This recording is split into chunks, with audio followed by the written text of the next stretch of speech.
Alors, le résultat d'apprentissage aujourd'hui était d'apprendre à multiplier des binômes. Et avant de savoir comment multiplier des binômes, il faut savoir c'est quoi un binôme. Et effectivement, ceux d'entre vous qui peuvent faire deux choses en même temps vont réaliser que ça veut dire deux nombres. Fait que, essentiellement, vous allez voir, si vous attendez 2 minutes, exactement à quoi ça a l'air un binôme et ensuite comment est-ce qu'on multiplie des binômes.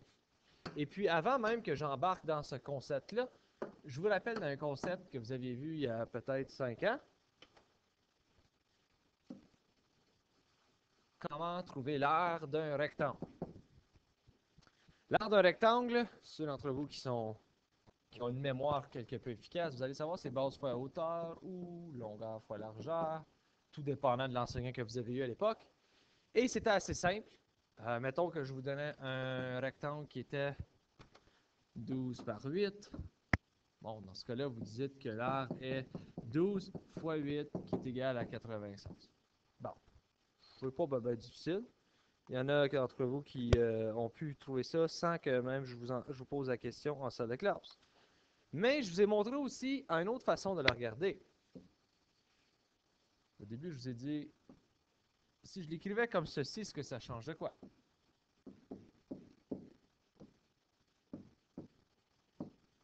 Puis encore, les gens m'ont dit, non, non, ça ne change absolument rien. Tout ce que ça veut dire, c'est que l'air va être maintenant 5 plus 7 fois 5 plus 3, ce qui finit par être 12 fois 8, ce qui est ensuite quand même 96. N'empêche. Mais là, j'ai donné l'exemple qu'on peut, au lieu de tout calculer l'air ensemble, fait que mettons, on est à 8 personnes, on peut se diviser la tâche. Fait qu'en principe, je peux diviser mon carré. Je peux trouver l'aire de ces 4 petits rectangles-là.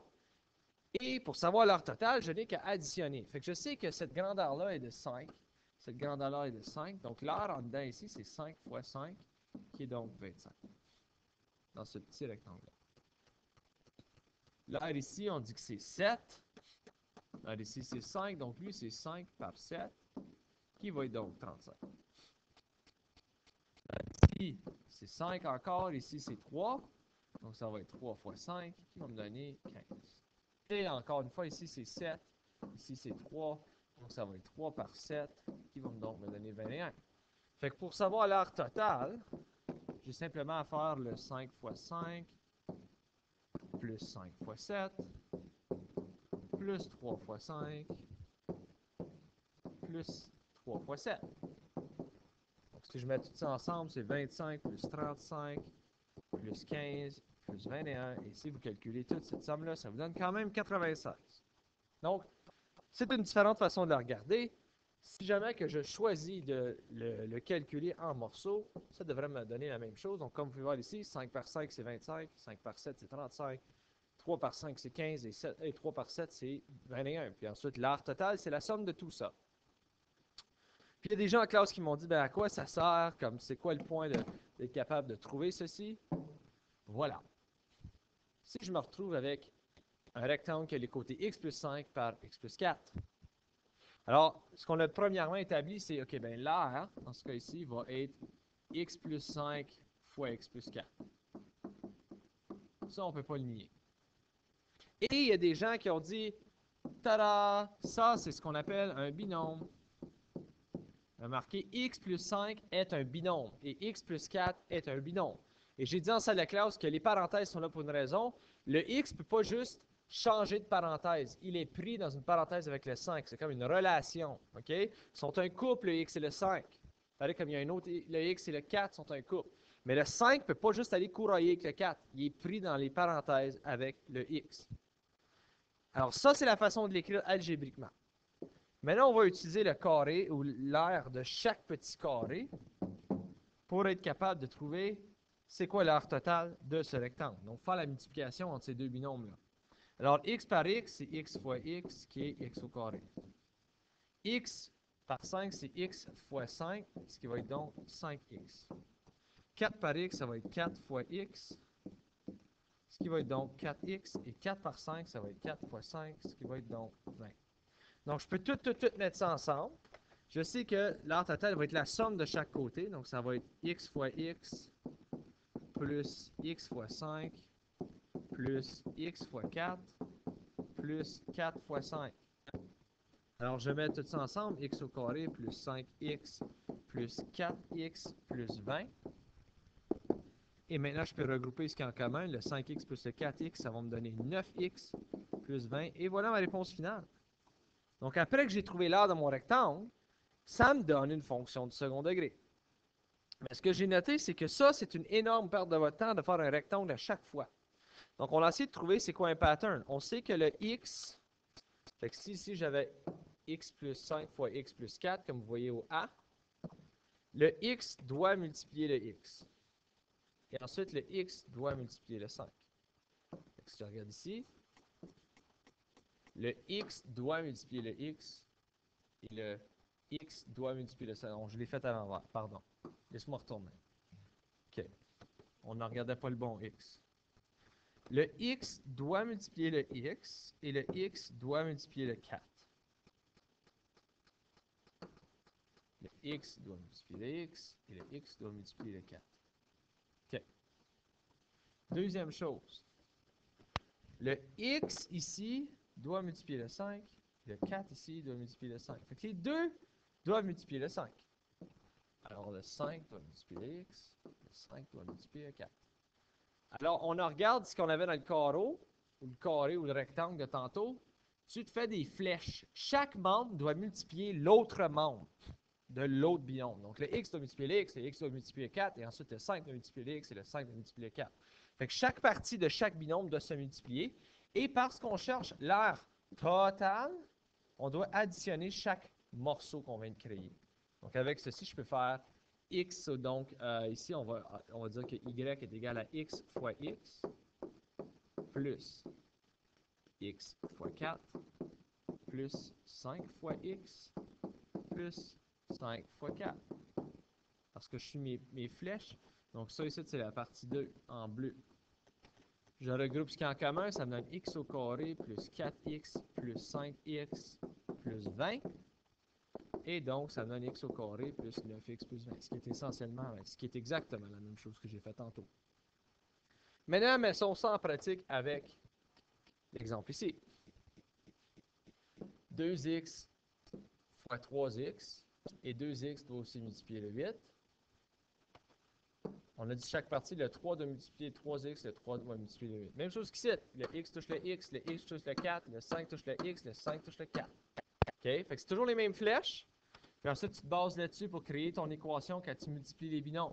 Fait que ça va être 2x fois 3x plus 2x fois 8. Remarque, je divise toujours par un plus. Plus 3 fois 3x plus 3 fois 8.